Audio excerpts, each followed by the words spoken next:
So, distinguished ladies and gentlemen, don't forget that earlier today we talked about the visit of Captain Ibrahim Traore of Burkina Faso to the cashew plant in Bobo de la Soul along Bama Road, where he actually, paid a visit to the plant to know how the workers are doing, to ask about what they need to keep the job moving forward, and to encourage them on where the work is going to contribute extensively to the nation's economy, and he encouraged them to even work a lot more harder. So here is the video of Captain Ibrahim Traore to this cashew plant. Let's watch this together.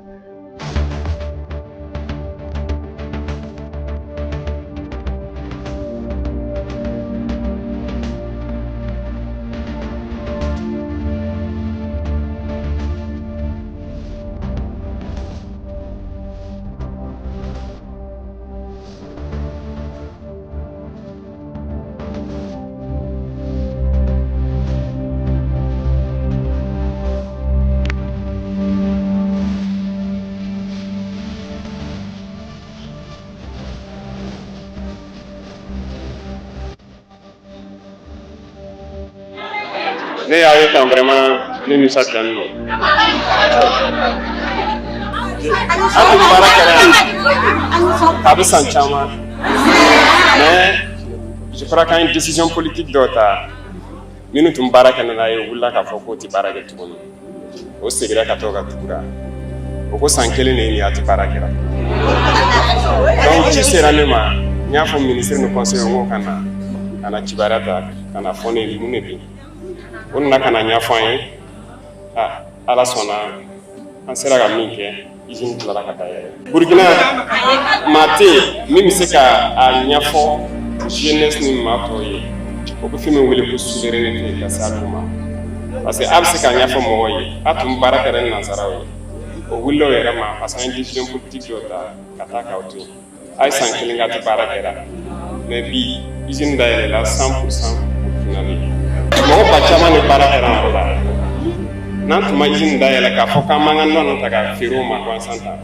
mo ko ba chama ne para ko rola ne anga para la ma firo rola ne bi au para kera izin ni ko chama mana processus ni ma ba atob sraka amana tema amna laba antu na para firo kera ma am ta nga jeunesse na nga musu am do ko musu be ka se ka para ke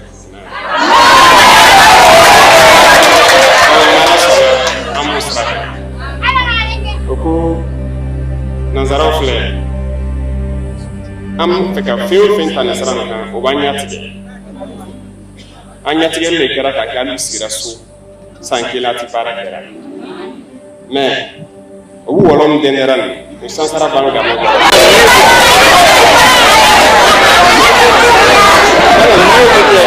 nala sona o banya tige sira o sira am sira wara so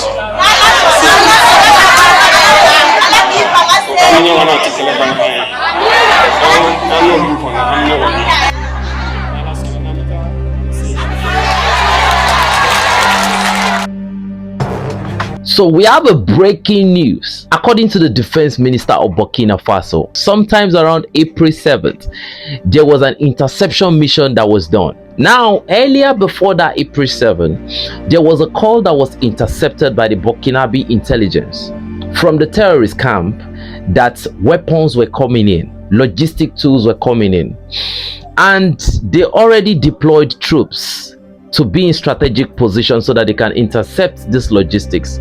And you know what happened? They were able to intercept 3 trucks. And what were these 3 trucks carrying? These 3 trucks were carrying over 900 motorcycles, and they were carrying about 164 tricycles in total. Now, further reports stated that these trucks, they were en route to a town called Korogo in Ivory Coast.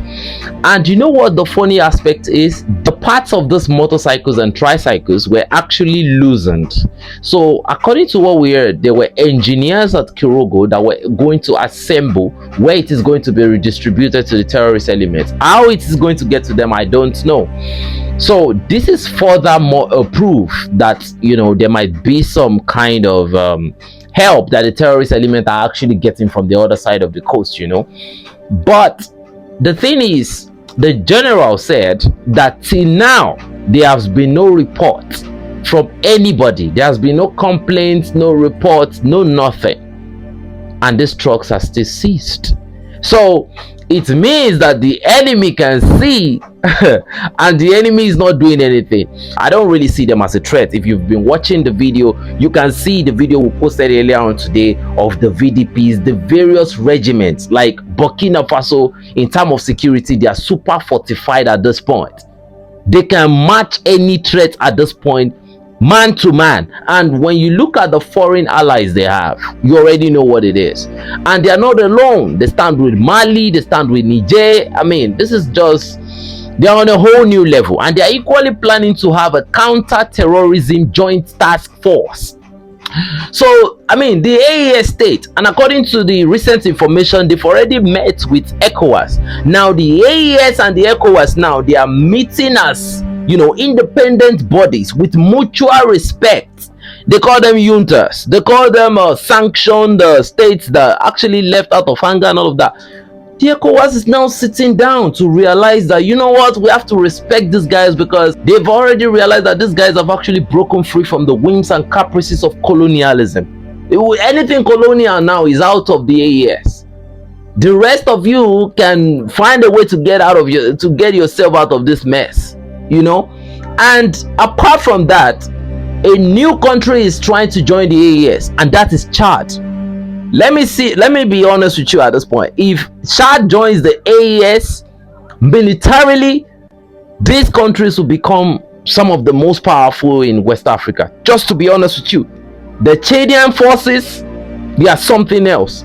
So if Chad joins Mali and Burkina Faso and Niger, I don't know, man. I don't know. And you know, they exhibit what they call free trade. Like, there is no taxes, no nothing, and you know, that means people from Chad will be able to enter Burkina Faso. People, like, you know how they coexist. So this AES state is becoming one big thing. And you know, if Chad joins, that means some other countries will have the impetus to join.